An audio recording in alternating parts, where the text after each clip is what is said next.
Oke, kita mulai ya. Coba bayangkan kita lagi ada di jantung sejarah Jawa, tepatnya di Keraton Kasunanan Surakarta, atau yang biasa kita sebut Keraton Solo. Nah, disinilah tradisi ribuan tahun beradu dengan sebuah momen perebutan takhta yang genting. Yuk, kita telusuri bareng. Di atas Watu Gilang ini, saya menyatakan bahwa saya akan menggantikan Yang Mulia Raja Pakubuwono XIII sebagai Sri Susuhunan di Keraton Surakarta Hadiningrat.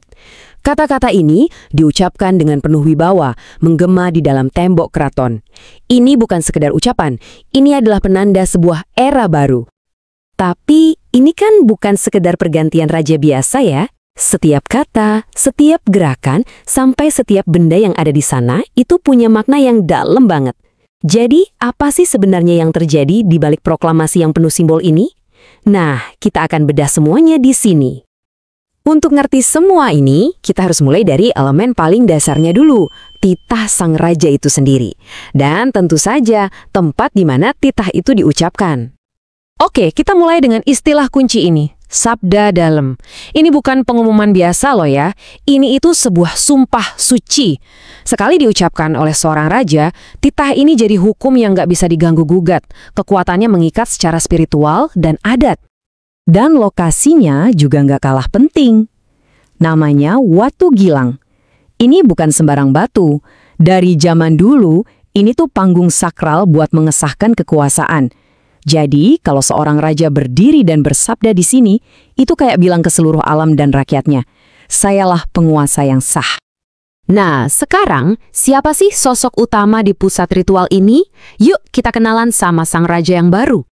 Inilah transformasinya. Dari yang tadinya kita kenal sebagai Gusti Purboboyo, sang putra mahkota, sekarang beliau resmi menyandang gelar Pakubuwono ke-14. Ini tuh nunjukin kalau dinasti yang udah panjang dan bersejarah ini terus berlanjut.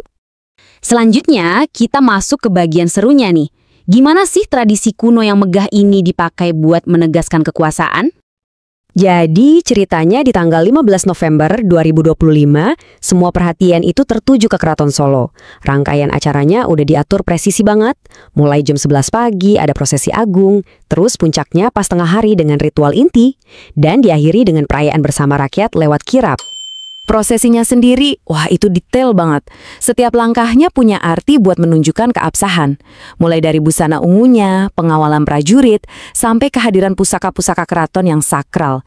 Dan tentu saja, puncaknya adalah pembacaan sabda dalem, sebuah tradisi warisan langsung dari era Mataram Islam. Nah, disinilah ceritanya jadi lebih dari sekedar perayaan.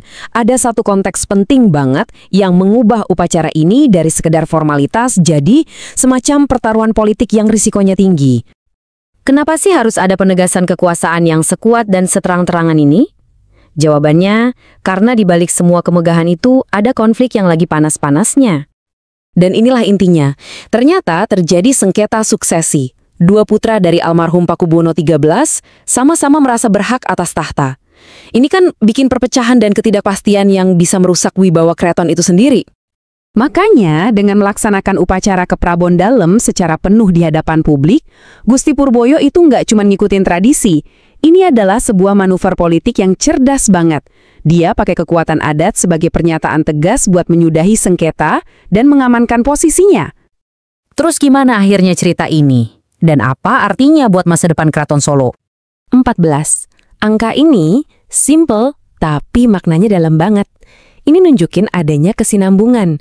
Di tengah-tengah konflik, tradisi, berhasil memastikan kalau garis suksesi itu nggak putus.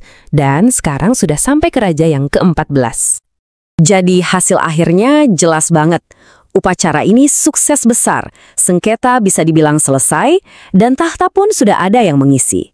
Pemerintahan Pakubuwono XIV secara resmi telah dimulai. Dan ini meninggalkan kita dengan satu pertanyaan yang menarik buat direnungkan. Pas kita lihat ritual kuno ini dipakai buat menegaskan kekuasaan, kita jadi mikir, ya di dunia yang sudah modern dan demokratis kayak sekarang ini, apa sih sebetulnya peran seorang raja? Nah, itu dia, sebuah pemikiran untuk kita bawa pulang bareng-bareng.